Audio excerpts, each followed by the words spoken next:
महाराष्ट्र में हिंदी थोपने पर कवि ने पुरस्कार लौटाया, भाषा विवाद जारी।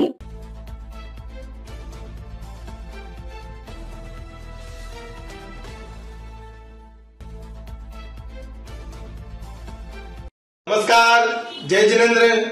आप देख रहे हैं प्रवासी एकता लाइव। हर समाज हर खबर। मैं संजय जैन। देखिए आज की ताजा खबर। महाराष्ट्र में भाषा को लेकर जारी विवाद थमने का नाम नहीं ले रहा है। इस विवाद के बीच राज्य के मशहूर मराठी कवि हेमंत तिवटे ने महाराष्ट्र सरकार से प्राप्त साहित्यिक पुरस्कार वापस करने का ऐलान किया है।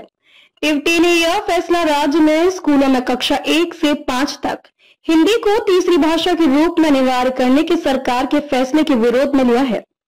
हेमंत तिवटे को 2021 में महाराष्ट्र सरकार द्वारा उनके कविता संग्रह प्राणोइया के लिए कवि केशव सूत पुरस्कार से सम्मानित किया गया था, परंतु अब उन्होंने सम्मान को वापस लौटाने की घोषणा की है। तिवटे ने सोशल मीडिया पर कहा, हिंदी भाषा को तीसरी भाषा के तौर पर थोपे जाने के विरोध में महाराष्ट्र शासन द्वारा दिए गए परानाइयों के लिए मिला पुरस्कार और उसकी नगद राशि लौटा रहा हूं। अगर सरकार इसे फैसले को वापस लेती है तो मैं भी अपना निर्णय पुनः विचार करूंगा। हेमंत तिवटे ने इस विवाद के पीछे की वजह बताते हुए कहा कि छोटे बच्चों को अभी मराठी भाषा सीखने की प्रक्रिया में है। ऐसे में हिंदी को तीसरी भाषा के रूप में थोपने के लिए भ्रम पैदा कर सकता है। उन्होंने कहा, इस उम्र के बच्चों के लिए हिंदी अनिवार्य करना जरूरी नहीं है। बच्चों को प्राथमिक शिक्षा में मराठी भाषा पर पूरा ध्यान देना चाहिए। हिंदी और मराठी की समानता के कारण दोनों भाषाओं के साथ पढ़ाई में मिश्रण और उलझन हो सकती है। इसके साथ ही तिवटे ने सरकार से ये भी अनुरोध किया है कि वह बच्चों की शिक्षा में मूल्य शिक्षा, कौशल विकास और व्यक्तित्व निर्माण जैसे विषयों को ज्यादा प्राथमिकता दे।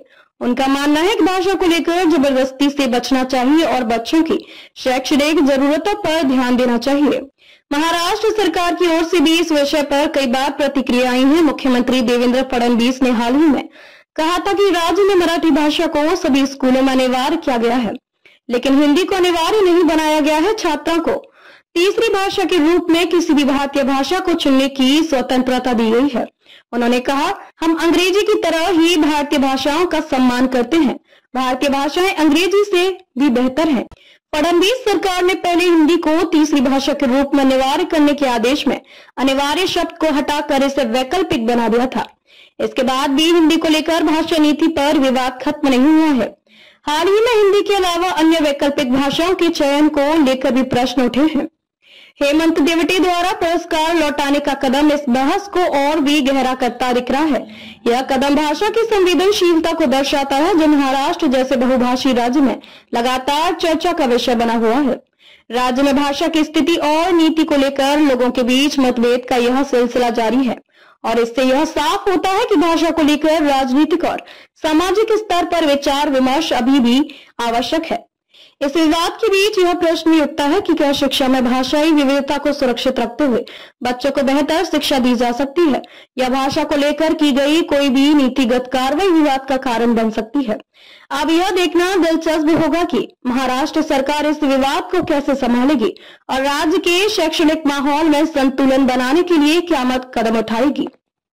सभी वीडियो को देखने के लिए चैनल को सब्सक्राइब करें, बेल आइकन को दबाएं, वीडियो को लाइक और शेयर जरूर करें। धन्यवाद।